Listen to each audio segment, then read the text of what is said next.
Hi guys, welcome back to my channel. If you are new, hello and welcome, my name is Katie and this is my June reading wrap up. As you're watching this, I know it's on July, but I've had a couple of busy days, so I haven't been able to film a wrap up. So apologies if you've been waiting for it, but life happens and hopefully I'll be on time with July's reading wrap up. So this is my reading wrap up for the month of June, and yeah, so let's get onto it because we've got a big stack of books to get through. So first of all, I'm just going to go through as the list as I read them. So the first one I read on my Kindle, and it is called Falling Hard for the Royal Guard by Megan Clawson. If I can find the image of the cover, I will put it here because I have my Kindle to hand. And yeah, this is not my usual read. It's kind of a contemporary romance, rom-com type book. It was very light-hearted. If you read something a bit like deep or intense, it's a good, what they call obviously like a palate cleanser. So yeah, I really enjoyed this and it was really fun. Absolutely loved the fact that it was like based in London, because the plot is we have Maggie, who works at the Tower of London, like on the reception ticket desk, and then we have the guy that she kind of ends up liking, but kind of didn't at the beginning, and he is one of the royal guards. So she sees him like every day walking past the fucking palace and things like that. So yeah, so the story grows of how they meet and their relationship, and the kind of plot is they meet each other, and then he meets his guard like friends, and they like get her to go on like a mission to go on 5 dates, and through a dating app, because she's kind of a bit shy and not a very confident person, kind of a bit of a geek, but we like geeks. So yeah, I really enjoyed that. Absolutely loved it. I could really relate to Maggie much, because there's different points and events in the story that obviously you read, and as a young woman with obviously going through like dating and meeting people, and it talks about confidence and body issues. I've gone through all that. I've literally felt how Maggie felt in this story, so I could really relate to her. I really enjoyed obviously the fact that it was set in London as well. Like, it's a bit educational. I was talking about the Tower of London. Yeah, I really did enjoy Megan's writing style as well. It was easy to read, light-hearted. Didn't make it too serious. And I have pre-ordered the second book, which comes out next year, I think.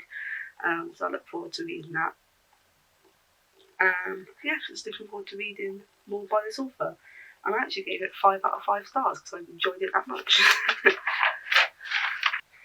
First book we have is this one, The Witch Haven by Sasha Payton Smith, and I just picked that out of my TBR jar, and I just enjoyed it. I enjoyed the fact that this is a hardcover, but under the dust jacket it actually has something on it. So there's this gorgeous moon, and I have got, after I read this I didn't realise there was a second book, so I have got the second book now, which has also got something underneath the dust jacket, which is really good, because normally you have to pay extortionate amounts of money for a book to have something under the dust jacket. But I got this on Amazon, and yeah, so this book, it is based around 1900s. So normally I don't really like back in the 1900 books, but this one didn't feel like proper historical. It was just based on the era in which the story has been held in. So we follow a young girl. I'm going to pop the book down. So we follow a young girl called Frances, who doesn't realise that she's a witch, and an event happens which kind of switches on her powers, and she uses her powers in such a way which is like deemed not good, like people would see as her as like a murderer, basically. So in a sense, she gets picked up by these women who pose as like nurses, I think it is. And they say to the place that she works at, she needs to come with us. She's very ill, kind of thing, and makes it out that she's like got, I think it's tuberculosis, so she has to be taken away. And she gets taken to this kind of academy, sanatorium school for young witches to help harness their powers, control their powers, and learn more about their powers. So she ends up going to this school called the Witch Haven. And she finds out things while she's there.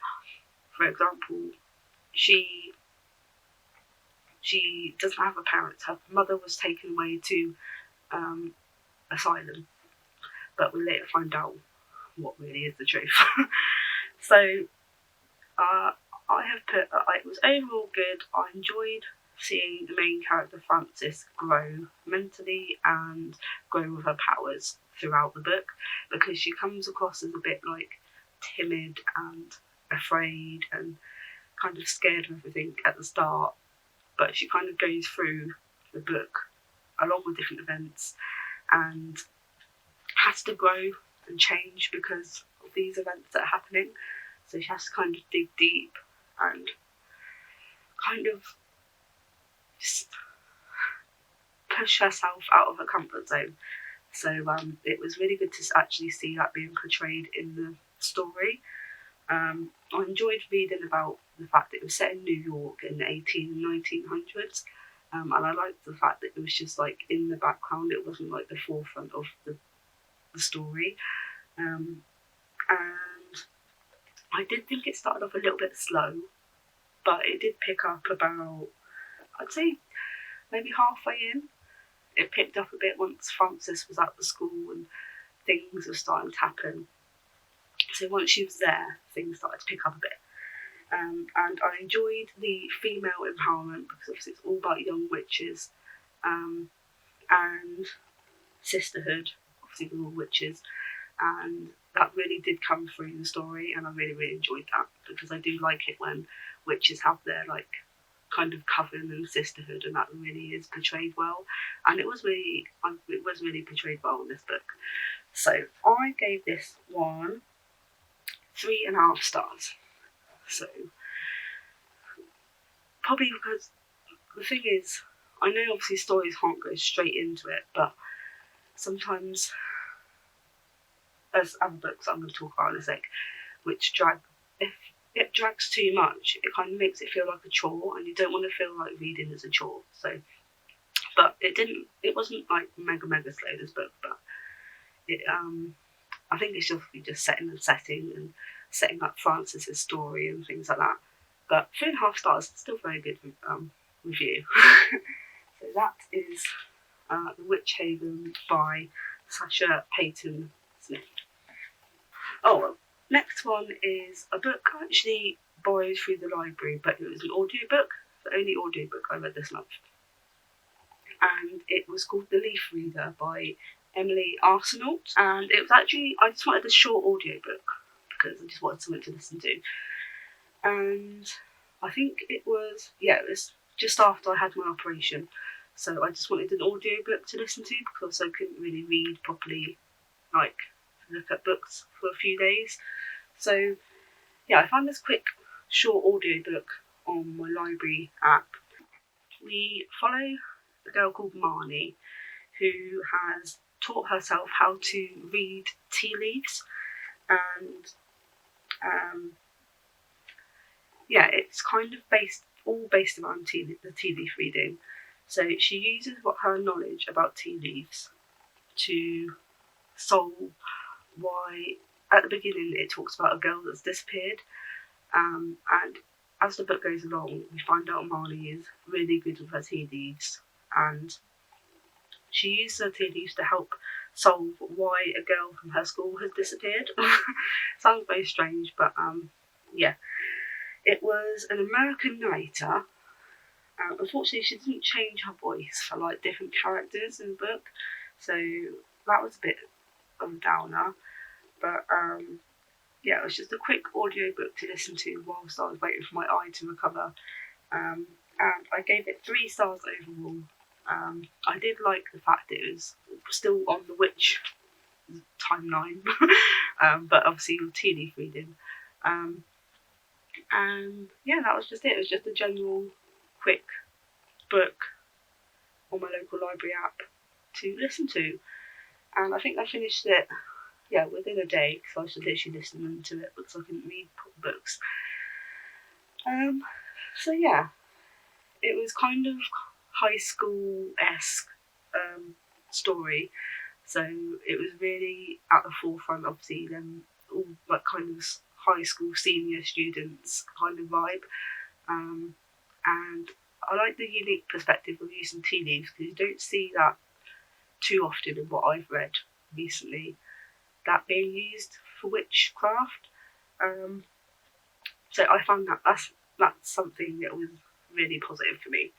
So I gave that 3 stars. So next we have, this is a book which I watched the TV series first before I read, and I'm glad I did. It is The Discovery of Witches by Deborah Harkness, and it's a big book.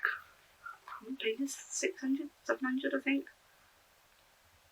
Yeah, 690, I think. This, I'd absolutely loved the TV show, but the book was so long, and it dragged on and on and on. And I literally nearly DNF'd it at one point because it was just taking so long to read. And I had the other 2 because it came in a set of 3. So I do want to read them, but it's going to take me a long time to read them, I think, because obviously it's heavily like dark academia, along with the witchcraft and vampires and everything else. But yeah. And there's bits in this that I feel like weren't in the TV show. I say that about every book that I've read so far that's a TV show. But yeah, quite a lot I felt was not in the TV show of this. So obviously it was good to read that because I didn't get to see it in the series. But yeah, it did drag on a bit. But I loved it regardless, because I loved the TV show. I did give the book 3 stars because I did feel like, as I said, it just dragged on a bit. I had to have multiple breaks from this book due to how big it is. And I've read bigger books than this and I flew through them. So I think it's just because it's like heavily dark academia. I do love Matthew and Diana's relationship, which are the 2 main characters. And yeah, I just loved the whole vibe of it, but it was just too much dark academia, I think. So I think I've got other dark academias, but if I do read dark academia, I don't read it to be this big. Yes, because there was quite a lot of information to process about the academia side. But yeah, other than that, I gave it 3 stars. We have another book which I read on my Kindle, and this was an advanced reader's copy of Thieves' Gambit by katielouisepage. There's a website, and it's an app as well, called NetGalley, and you can sign up to it and you can request advanced reader copies of books, and if you get them, you obviously read them and then review them. And yeah, so I read Thieves' Gambit and absolutely love this. I know if I can find the date of when it's going to be released, I'll put it at the bottom of the screen, because I gave this 5 out of 5 straight away. Absolutely love the plot of this. I haven't read anything like this before. So we follow a girl called Rosalind, who is a thief with her mother, and Rosalind wants to go to this, I think it's gymnastic academy, but her mum's like, no, we can't go anywhere, we can't do anything, we need to stay together. So Rosalind then gets an invite to the Thieves' Gambit, which is a kind of a contest, and they have to basically thieve different things that the challenges give them, and then defend themselves from the other thieves that are also involved, because different ones from across the world are also invited to the Thieves' Gambit. So we follow Rosalind and her journey, and yeah, it was good to see her grow as well within her kind of getting better at thievery. And seeing her grow with relationships with the other thieves in the competition, and finding out different things in the book, which shows how she reacted to different things in different ways. So we learn about other competitors and what their kind of strengths are, and it's kind of like whether when we read it, can we trust them?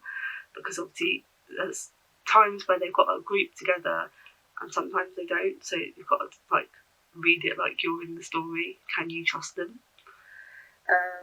And I do hope there's a second book because I absolutely loved it and I think it could carry on. And yeah, absolutely flew through this one, and I gave it 5 out of 5 stars. So that was the Thieves' Gambit, and that was an advanced reader copy via NetGalley. Oh yes. So next we have Beyond the Wand by Tom Felton, and this is, I haven't read many non-fiction books, but I got this for Christmas. Oh no, I treated myself to it last Christmas, I think, and I just really wanted to read it. So absolutely amazing. Would highly recommend, even if you're not a Harry Potter fan, just a fan of Tom Felton himself. It's a really good read. So it was so interesting, just to hear how things changed for him, like growing up as a child actor and then going into his teens, still like as an actor and having to deal with everything like press and fans, and how it changed his family. It sounds pretty weird, but when I was reading this, I could literally hear like Tom Felton's voice. The way he's written it, it's like you can hear him talking to you about his life. And yeah, you can literally tell he wrote this himself. It's in his kind of way of how he talks. And there was a couple of moments in the book near the end where he talks about mental health, and it really did pull at my heartstrings. Like, I have so much respect for him now, seeing how much he's been through in his life already, and he's like my age. And yeah, he talks about mental health and addiction, and how it's affected him and what happened at the time, and it really did pull at the heartstrings, and I'm so glad that he got through it. And he's such an amazing guy. So I would highly recommend, if you haven't read Beyond the Wand by Tom Felton. It's only like less than 300 pages as well, and obviously it's got photos in it as well from his acting days when he was a child, and he talks about relationships that he had with other actors from the Harry Potter films and things like that, and how they were a big family. And yeah, it was really lovely to read. So 5 out of 5 for Mr. Tom Felton. Next we have another arc via NetGalley, and it was a thriller called She Says She's My Daughter, and it's by Lauren North. So again, it was via Kindle, this advanced reader copy, and yeah, overall I found it a good read. I enjoyed Lauren's writing style, very atmospheric and dark, and I did not work out like the twist, who was behind everything that happened. Usually I can, I'm quite good with working out twists. But Yeah, but that's a good thing for the author because I couldn't work out who it was. I was constantly guessing, like changing my guesses throughout the book. I would highly recommend if you do like thrillers and trying to work out like the twists in books. And I did give it 4 stars overall. So if I can find the date again for the book to be released, I will put it on the screen. Okay, next we have Twin Grounds. I'm very, very late to the party reading this book because it's been out quite a while. I have the second book as well, so it was finally time. But I picked it out on my TBR jar, so it was just pure luck. Again, this is on the whole witches vibe. This is by Catherine Doyle and Catherine Webber, and it's about a pair of twins, and they are called Wren and Rose. And Rose has been brought up in a royal palace, so she was told that she was an only child when she was born, and she was brought up in the royal palace to be a princess and things like that. And then, on the other hand, has been brought up like with other witches and kind of a bit more of a rougher upbringing with her grandma. So yeah, quite a different kind of witch book, but I absolutely loved it. So Wren and Rose obviously don't know the other exists. So we have both of their points of view of the story, and Wren essentially is going to the royal palace to swap with Rose because she wants to get the crown in order to help with witches. It's kind of getting into power so she can help her fellow witches and things like that. We have that, and then we have Rose. When Rose does get switched, because it does happen in the book, we see how Rose deals with being in Wren's shoes, if that makes sense, because Wren is now being Rose, and Rose is now essentially like Wren, but like just learning about her life as a witch and growing up in that kind of area. So I absolutely love this book. I love anything to do with witches. I love the 2 different types of witches because we have Wren, who is kind of more spellcasty, more involved kind of witch, and then Rose then finds out that she is also a witch and has more of a healing, softer side to her powers. So it was really good to see the 2 different types of witch powers there were, because sometimes it can be a bit samey having both the same powers or something like that. So it was nice to have a difference for both witches. I loved the author's writing style.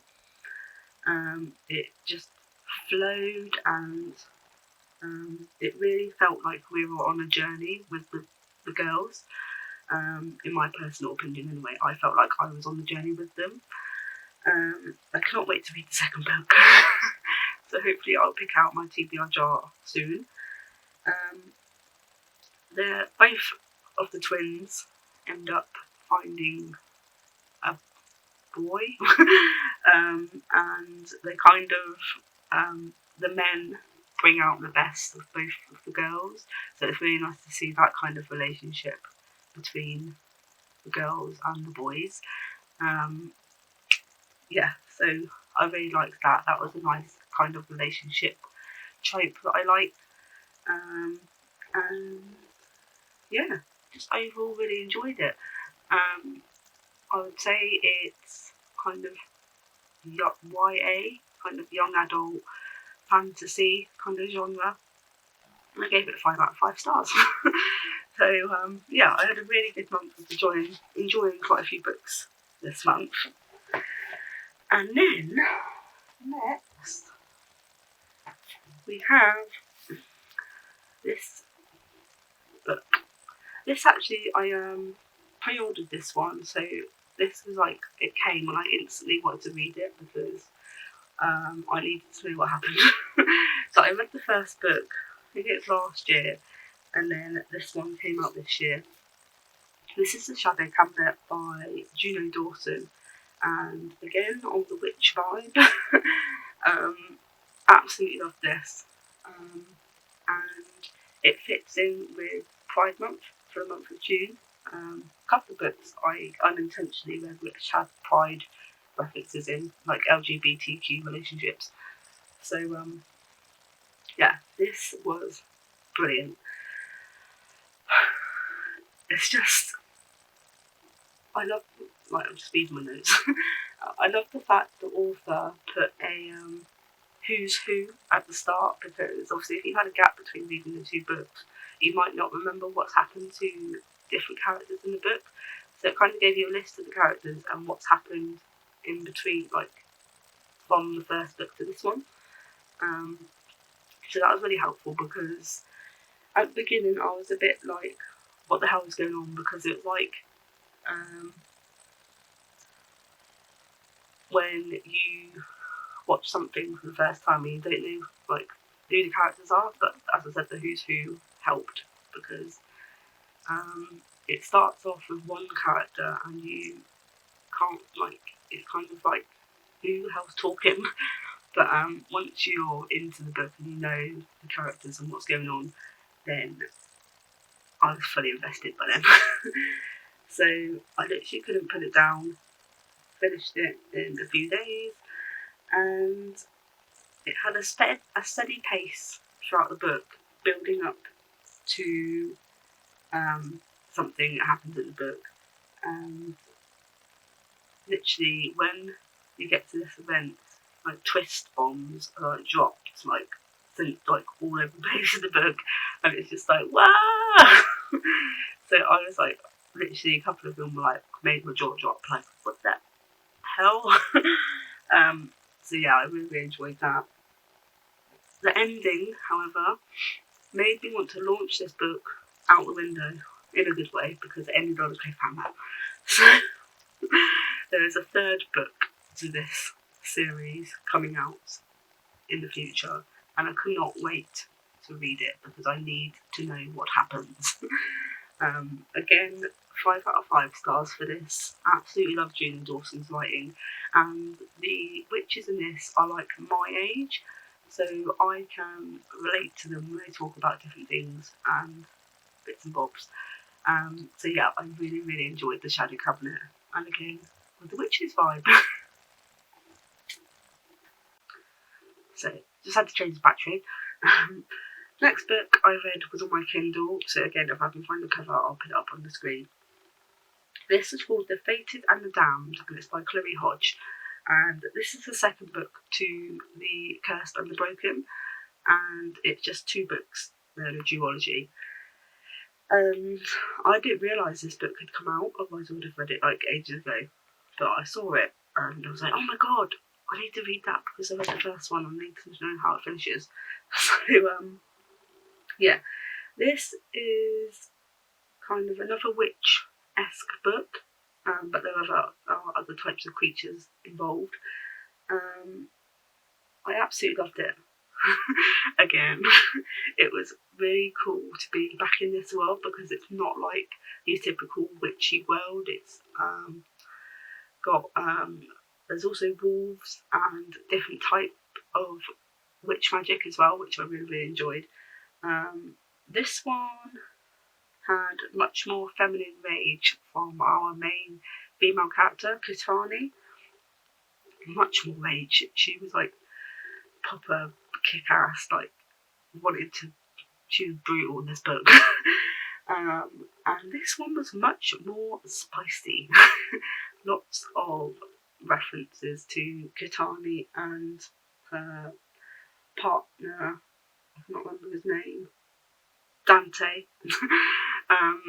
They start off not in the best place because Dante kind of betrayed her in the first book, but the book carries on from the end of the first one, and we get to see them grow together and their relationship grow, and they come back closer together again, and you get to see the resistance between Katani and Dante. She doesn't want to be near him because she betrayed him and things like that. So yeah, there was a lot of spice in this one, but I really enjoyed it. So yeah, I would say this is more of an over 18s book. Yeah, I really enjoyed the journey of the couple, as I said, both their relationship and saving their kingdom and their people, because things happen and they kind of had to come together and save the kingdom for both Dante's people, because he's going to be kings in the future, and because of the Katani as a witch, she wants to save the witches and the coven. So they have to come together and kind of work together. And yeah, I loved the book as a whole, and it ended in a nice way. So it ended the duology in a really nice way. So this one has kind of elemental magic in it from the witch point of view. So there was water witches, fire witches, earth witches, air witches, and there's also blood magic in this as well. So that's the kind of dark magic that is involved as well. And yeah, I really, really enjoyed it. So I would highly recommend, but I would say it's more for over 18s because of its not as much spice in the first one, but this one is very spicy. So that was The Fated and the Damned by Chloe Hodge. Next we have Lessons in Chemistry, and this is by Bonnie Garmus. Yeah. So I actually picked this up from Tesco, and I was debating getting this one for ages, because it's, again, not my typical kind of book. If you obviously know my books already, then this is completely different to what I would usually read. This is based in the 1950s and the 1960s. So we follow a woman called Elizabeth, who is a chemist, as in the science world chemist. And we follow her journey into how she is treated as a female chemist, as a female working woman in the 50s and 60s. And just, there's quite a lot of, I would say there's a few trigger warnings in this as well. I'll put the triggers at the bottom of the screen just in case anyone wants to know what the trigger warnings are. Yeah, so not my usual read, but I did understand why the author wrote this book, because it has got a good message that needs to be put out there. So as I said, this is more of a is it historical? Kind of old era. I don't think the older eras or historical kind of books are for me, but I'm glad I read it because, as I said, it has a really strong message that needs to be put out there, just so people can be educated of how women were treated in the 50s and 60s. And I'm happy with how it ended. So I don't want to spoil it because it would completely ruin it for you. Some bits were quite sad and pulled at the heartstrings. I was like, oh my god, and welling up. But yeah. So we follow Elizabeth and her journey throughout the 50s and 60s as a chemist and whatever other things she does throughout her journey in life. It's soon back. I should have read it already. It's going to be a TV series on Apple TV soon. So that'll be interesting to see how it is portrayed on the screen after reading it. So that'll be good. But I gave this one 3.5 stars because, as I said, it's not my typical genre, but I'm glad I've read it because it's been educational, if that makes sense. So that was Lessons in Chemistry. Next, we have, I'm excited to talk about this one.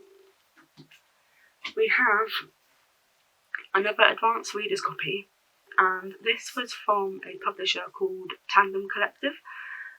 They're on social media, and if you sign up to, I think their newsletters and things, you get told about read-alongs, which they do for books. And I actually got chose to do this one, and I'm really, really excited because I really love this book. So it came in this really cool book sleeve, and it's got a quote from an author which has read the book. I know you can't see it, it's in a gold foiling. And if you take this out, the book is called Their Vicious Games, and it's by Joelle Wellington. As I said, this is an advanced reader's copy, so I'm very, very privileged and lucky that I got to read this before it comes out, because I absolutely love this. We had to do set chapters each day, so it did take us 6 days to read it, but if I hadn't had any daily chapters to read, I would have finished this much quicker. A lot of trigger warnings, I would say, in this as well, so I'll put the trigger warnings at the bottom of the screen. So this is Their Vicious Games. So we follow Adina, who is a young black woman who has always felt like she is outcast, out of place, kind of stands out at school, and she is coming to the end of school and she really wants to go to Yale University. That is her dream in life, and something happens in the book and she completely gets cut. She can't go to Yale anymore because of this particular thing that's happened, and because of this incident, and she gets invited to something called, I don't know if you can see it. It's an event called The Finish, and it's kind of a contest, and it's a brutal one. She gets invited to The Finish, which is kind of a tournament, which essentially, I've just looked at my notes, which is essentially a kind of violent tournament, which she has no idea what is going to go on, what kind of challenges she's got to go through to be able to win. Because if she wins, she gets to marry the son of the family who runs this tournament, which are very high class and rich, and she would basically be able to go back to Yale University no matter what, because she would have the power to be able to go back. And yeah, this tournament had 3 challenges that they had to go through, and people would lose their lives. Mental health takes a toll in this tournament, and yeah, I was literally on the edge of my seat reading this. I didn't trust anybody in the book.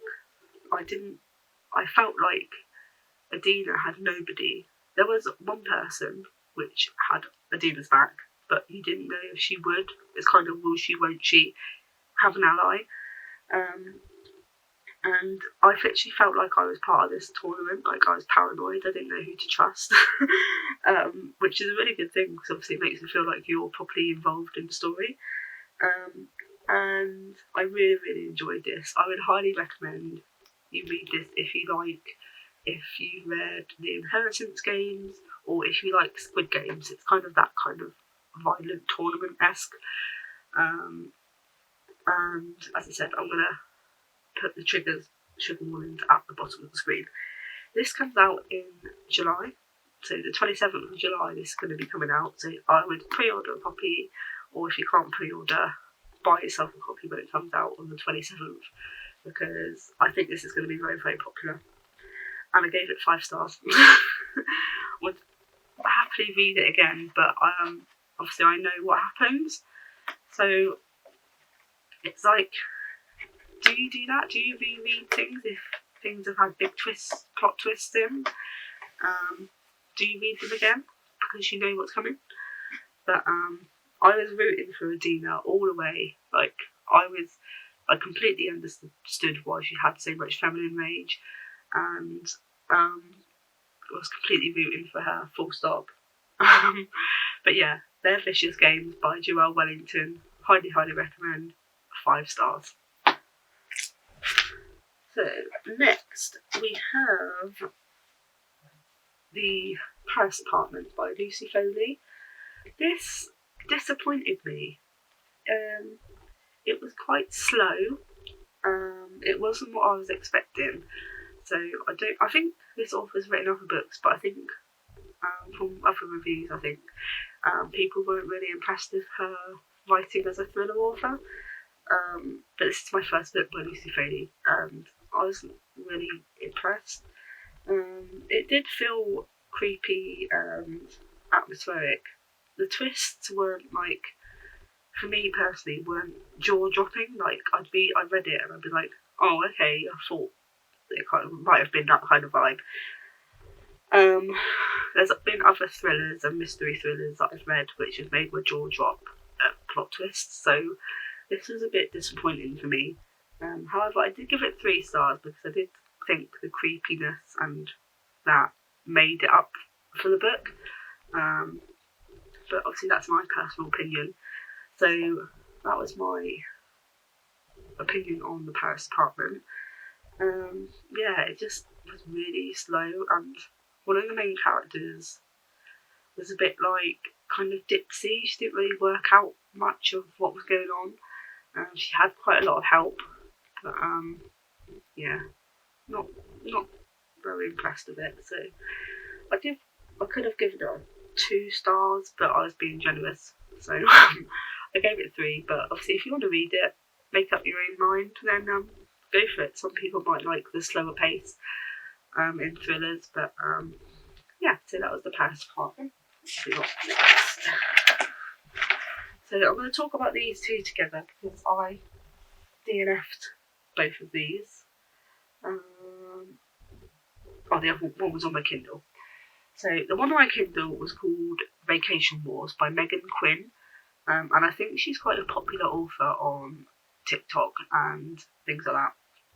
But this was kind of, again, a contemporary. I read it because, well, I wanted to read it because it's a summery contemporary romance. And yeah, I found it too unrealistic. Like, the main character, Tessa, was quite clumsy and quite just really unbelievable. Like, it just wasn't realistic. I know it's fiction anyway, but when you read the character, you want to be able to relate to them and things. But this was like too much clumsiness, too like cringy embarrassingness. Like, it was just a no. So I DNF'd after like 50 pages. Couldn't get on with it. So I'm really sorry if you like Megan Quinn, the author, but I don't know if I'll read anything else by her because that's really put me off. So that was Vacation Wars.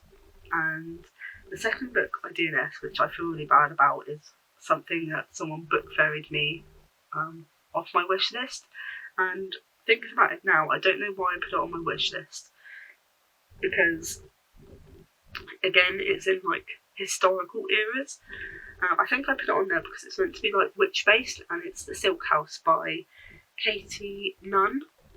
So yeah, unfortunately I DNF'd this, and yeah, I think I only put it on there because it was meant to be witchy, but it was just too much of the historicalness again, so I will not make that mistake again. I may go through my wish list and just double check things that I want on there. So yeah, I think this is cemented that historical vibes in books are not for me, like really not. So yeah, I can't really tell you much about The Silk House. It goes between the present day and the 1700s. So yeah, really not my vibe. But obviously feel free to check it out. It might be your vibe, but it's not my vibe, unfortunately. I've hardly read this, so if anyone does want it and lives in the UK, let me know and I can send this out, because this one literally, I hardly read any of it, so it's in like near enough new. So that was The Silk House. Is that the last one? yeah, that was the last book. So I will quickly just go through my favourites and least favourites. So I read 13 books this month, which for a month where I had an operation and had to recover, I didn't think I was going to read much, but I managed to.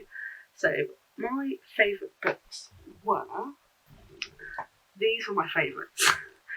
So obviously we have Beyond the Wand, Their Vicious Games, Twin Crowns, and The Shadow Cabinet. All, well, yeah, it's quite a mix, I'd say, in the favourites.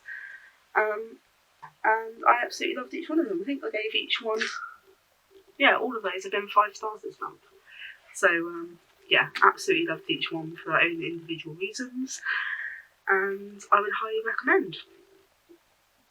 And least favourites, I've put Lessons in Chemistry and The Paris Apartment. Again, as I said, I'm glad I read this, but it's not my kind of usual read. As I said, The Paris Apartment for me was a bit too slow. So, yeah, unfortunately, not my kind of cup of tea. So yeah, that was June. Hopefully I'll get July's one up in time. I am actually doing a kind of TBR for July and August. I've got a little TBR mug where I've put a stack of books which I set aside personally to read for the summer. There was, I think it's 9 books which are summer themed, and then I picked a few out of my normal TBR jar to make it up to them. It's a nice number, which I then forgot I didn't include a book. So it's now 13 books to read between July and August. So yeah, that is my little challenge for July. And yeah, so I shall keep you updated with that. But yeah, so that was June's reading wrap up.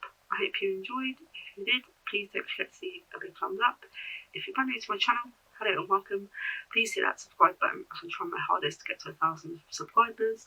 And I'd love for you to stick around for anything else on my channel, or if you are specifically here for books, then thank you so much, and I will speak to you end of July. Take care. Bye.